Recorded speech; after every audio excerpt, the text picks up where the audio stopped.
तो हेलो दोस्तों, स्वागत है आपका अपने चैनल अखंड नॉलेज में। तो दोस्तों, आज हम बात करने वाले हैं ऋग्वेद के पहले मंडल के सूक्त नंबर 11 के बारे में। दोस्तों, इस सूक्त को ऋषि जेता माधु छंदस ने लिखा है और इस सूक्त के देवता इंद्रदेव हैं और इसका छंद अनुष्टुप। दोस्तों, इस सूक्त में हम जानेंगे कि हमारे इंद्रदेव जी कितने महान हैं। इसमें बताया गया है कि चाहे हमें कोई भी दान दे, अगर जैसे हम किसी से यज्ञ करवा रहे हैं तो हम क्या करते हैं, पंडितों को या ब्राह्मणों को दान देते हैं ना।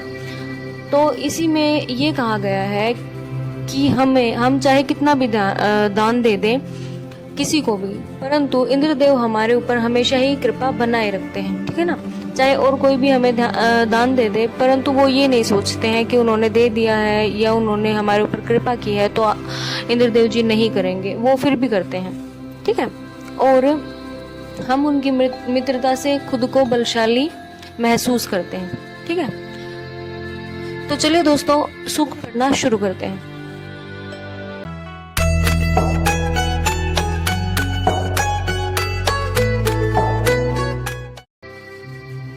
तो इस सूक्त का हमारा पहला जो श्लोक है वो है कि इंद्रम विश्वा अविवृधंत समुद्र वयचसम गिर रथी तमम रथी नाम वाजा नाम सत प्रतिपतिम। क्या बोल रहा है कि समुद्र के तुल्य व्यापक, सब रथियों में महानतम, अन्नों के स्वामी और सत्य प्रवृत्तियों के पालक इंद्रदेव को समस्त स्तुतियां अभिवृद्धि प्रदान करती हैं। समुद्र के तुल्य व्यापक मतलब समुद्र के जितने महान ख्याति वाले और सभी रथियों में महानतम और जितने भी योद्धा हैं उनमें सबसे महान है, अन्नों के स्वामी भी हैं और सत्य प्रवृत्तियों के पालक हैं, और जो मतलब सत्य का साथ देते हैं, जिनमें हर टाइप का गुण है और सत्य का पालन करने वाले हैं। इंद्रदेव को समस्त स्तुतियां, जो हम स्तुतियां कर रहे हैं, वो सारी की सारी स्तुतियां क्या करें, उनको अभिवृद्धि प्रदान करें, मतलब उनको हमेशा ही तेज प्रदान करती हैं, उनको हमेशा ही शक्ति प्रदान करती है और खुशी प्रदान करती हैं। क्या करती हैं, हमारी स्तुतियां उनको क्या करती हैं, हमेशा ही खुशी प्रदान करती हैं और उनको आगे बढ़ने में मदद करती हैं, उनको बलशाली बनने में मदद करती हैं, ठीक है। तो दोस्तों, नेक्स्ट जो हमारा श्लोक है वो है कि सख्येत इंद्र वाजिनो मां भेष शव सस्पते तवाम भी प्रणो नुमो जेतारम पराजितम। क्या बोल रहा है कि हे बल रक्षक इंद्रदेव, मतलब बल की रक्षा करने वाले। बल की रक्षा का क्या मतलब है कि सारी जो दुनिया का बल है, सबसे ज्यादा जो बल है वो उनके अधीन है, उनके पास ही है हर टाइप का बल, ठीक है। आपकी मित्रता से हम बलशाली होकर किसी से भी न डरे। हे अपराजय, अपराजय मतलब जो कभी पराजित ना हुए हो, जो कभी अपराजित ना हुए हो, मतलब इसका है जो कभी हारे ना हो, ठीक है। विजयी इंद्रदेव, जो सदा विजय रहने वाले इंद्रदेव हैं, हम साधक गण आपको प्रणाम करते हैं। साधक गण मतलब जो आपकी साधना करते हैं, आपकी प्रार्थना करते हैं, हम आपको प्रणाम करते हैं, ठीक है।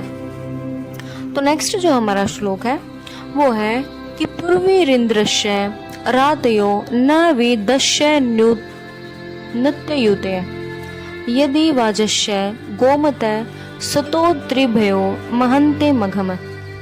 क्या बोल रहा है कि देवराज इंद्र की दानशीलता सनातन है। सनातन का मतलब क्या होता है, जो सदियों से चली आ रही है, जो कभी रुकी नहीं है। सनातन का मतलब ये होता है जो सदियों से कोई परंपरा चली आ रही है और आज तक कभी रुकी नहीं है, उसको सनातन बोलते हैं। तो देवराज इंद्र जी इतने दानशील है कि उनकी दान करने की जो इच्छा है वो कभी खत्म नहीं हुई है, वो हमेशा से ही दान करते आ रहे हैं। ऐसी स्थिति में आज के यजमान भी यदि स्तोताओं को गो आदि सहित अन्न दान करते हैं तो भी इंद्रदेव द्वारा की गई सुरक्षा अक्षुण्ण रहती है। अक्षुण्ण का मतलब होता है कि निरंतर रहती है, ठीक है ना। मतलब बेशक से हमें वो इसमें जो है, ये जो पंडित लोग हैं वो अपने बारे में बोल रहे हैं। अगर जो यजमान लोग हैं हमें दान देते भी हैं, फिर भी आप ये नहीं है कि वो हमें दान देते हैं तो आप हमें दान ना दें, आप हमें हमारी सुरक्षा ना करें। अगर वो कर रहे हैं फिर भी आपकी जो सुरक्षा है वो अक्षुण्ण रहती है, वो निरंतर रहती है, वो किसी में भेदभाव नहीं करती है। ठीक है। तो नेक्स्ट जो हमारा श्लोक है वो है कि पुराम बिंदुर्व्या कविर मितोजा अजायत इंद्रो विश्वस्य कर्मणो धृता वज्री पुरुष्टुते। क्या बोल रहा है कि शत्रु के नगरों को विनष्ट करने वाले वे इंद्रदेव युवा ज्ञाता अति शक्तिशाली शुभ कार्यों के आश्रयदाता तथा सर्वाधिक कीर्ति युक्त होकर विविध गुण संपन्न हुए हैं। मतलब जो इंद्रदेव है वो युवा है, ज्ञाता है, हर चीज के ज्ञाता है, अति शक्तिशाली है, बहुत ही ज्यादा शक्तिशाली है, माइटी है, शुभ कार्यों के आश्रयदाता है और शुभ कार्य जो है उनकी ही शरण में किए जाते हैं। जितने भी शुभ काम है ना उनके ही आश्रय से हम करते हैं, उन्हीं की जो है आशीर्वाद से हम करते हैं। तथा सर्वाधिक कीर्ति युक्त होकर, कीर्ति युक्त मतलब जिनका बहुत, जो किसी बहुत ऊंचे पद पर होते हैं। कीर्ति युक्त का मतलब ये होता है कि जिसको बहुत सारे लोग जानते हैं, जिनकी बहुत ज्यादा नाम है, वो ज्यादा ऊंचे पद पर हैं, उनको कीर्ति युक्त बोलते हैं। होकर विविध गुण संपन्न हुए, फिर भी मतलब क्या हो रहे हैं, उनमें बहुत सारे गुण हैं और वो बहुत सारे गुणों से संपन्न है। ठीक है ना। तो नेक्स्ट जो हमारा श्लोक है वो है कि तवम वलश्य गोमतो पावर द्रिवो बिलम तवा देवा अभिभयुष्य सस्तु जय मानस आविशु। क्या बोल रहा है कि हे वज्रधारी इंद्रदेव, वज्रधारी मतलब वज्र को धारण करने वाले। ठीक है। आपने गोओं को चुराने वाले असुरों के व्यूह को नष्ट किया है। तब असुरों से पराजित हुए देवगण आपके साथ आकर संगठित हुए। मतलब आपने जब सबको बचाया ना, जब सारे देवगणों को आपने बचाया है, किनसे? असुरों से, राक्षसों से, तब जाकर क्या हुआ है, वो आपके साथ संगठित हुए हैं। मतलब आपने क्या किया है, अपनी जब महिमा दिखाई है, जब आपने अपनी शक्ति दिखाई है, आपने उन राक्षसों के व्यू को नष्ट किया है जो कि हमारी गौओं को चुरा रहे थे। गौ का मतलब यहाँ ये भी हो सकता है कि हमारे यश को चुरा रहे थे या वो अपने आप को शक्तिशाली दिखा रहे थे। कौन? असुर जो है हमारे ऊपर जब राज्य स्थापित करना चाह रहे थे और हमारे अन्न धन को, हमारे पशुधन को मार रहे थे और उनको अपने अधीन कर रहे थे, तब आपने, और देवगुणों को भी जब वो मार रहे थे, तब आपने अपनी शक्ति से असुरों को मारा था और तब जाकर सभी देवगण आपके साथ संगठित हुए थे। ठीक है, मतलब इकट्ठे हुए थे। ठीक है। तो नेक्स्ट जो हमारा श्लोक है वो है कि तवाहम शूर राति भी प्रत्ययम सिंधु मावादनम उपातिष्ठन्त गिरवणो वदुष्टे तस्य कारव। क्या बोल रहा है कि संग्राम शूर, हे इंद्रदेव, संग्राम शूर मतलब शूरवीर, जो संग्राम के शूरवीर हैं, जो संग्राम के महानायक हैं। ठीक है। आपकी दानशीलता से आकृष्ट होकर हम होता गुण पुनः आपके पास आए हैं। आकृष्ट होकर मतलब आकर्षित होकर। ठीक है। आप इतने दानशील हैं।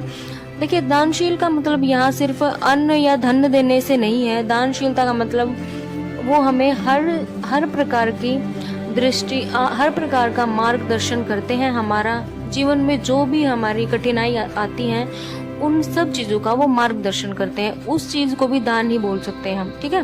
वो हमें ज्ञान दान दे रहे हैं, इस बात को भी हम बोल सकते हैं। ठीक है। तो आप ये मत समझिए कि सिर्फ अन्न धन के दान को ही दान बोलते हैं, नहीं।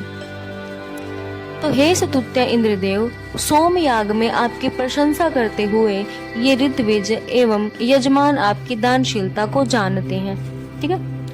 मतलब सोमयाग में आपकी प्रशंसा करते हुए, सोम रस बनाते हुए, या उनको पता है, ऋत्विजों को पता है और यजमानों को, सबको आपकी दानशीलता का और आपकी प्रेम का, आपकी कृपा का पता है। ठीक है। नेक्स्ट जो हमारा श्लोक है वो है कि माया भिरिंद्र मायिनम तवम शुषणम वातिर विदुष्टे तस्य मेधिरा सतेषाम श्रवाम शुतिर। क्या बोल रहा है कि हे इंद्रदेव, अपनी माया द्वारा आपने शुष्ण को पराजित किया। देखिए, शुष्ण यहाँ एक राक्षस का नाम है। शुष्ण राक्षस को आपने पराजित किया अपनी माया का प्रयोग करते हुए। जो बुद्धिमान आपकी इस माया को जानते हैं उन्हें यश और बल देकर वृद्धि प्रदान करें। मतलब जो लोग आपकी प्रार्थना करते हैं, आपकी भक्ति करते हैं, उनको आप हर प्रकार के यश की और बल की वृद्धि दें। ठीक है,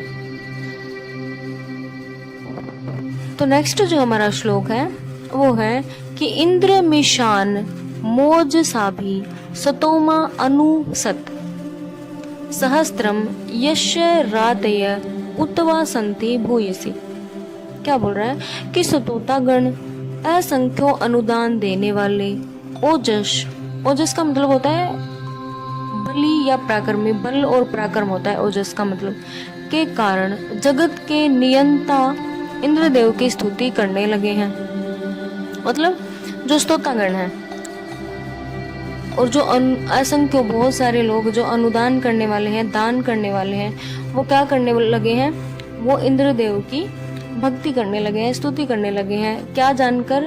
इंद्रदेव का ओजस जानकर, उनका बल पराक्रम और जो है उनकी महिमा को जानकर क्या करने लगे हैं? वो भी प्रार्थना करने लगे हैं इंद्रदेव जी की, आपकी वो प्रार्थना करने लगे हैं, स्तुति करने लगे हैं। ठीक है,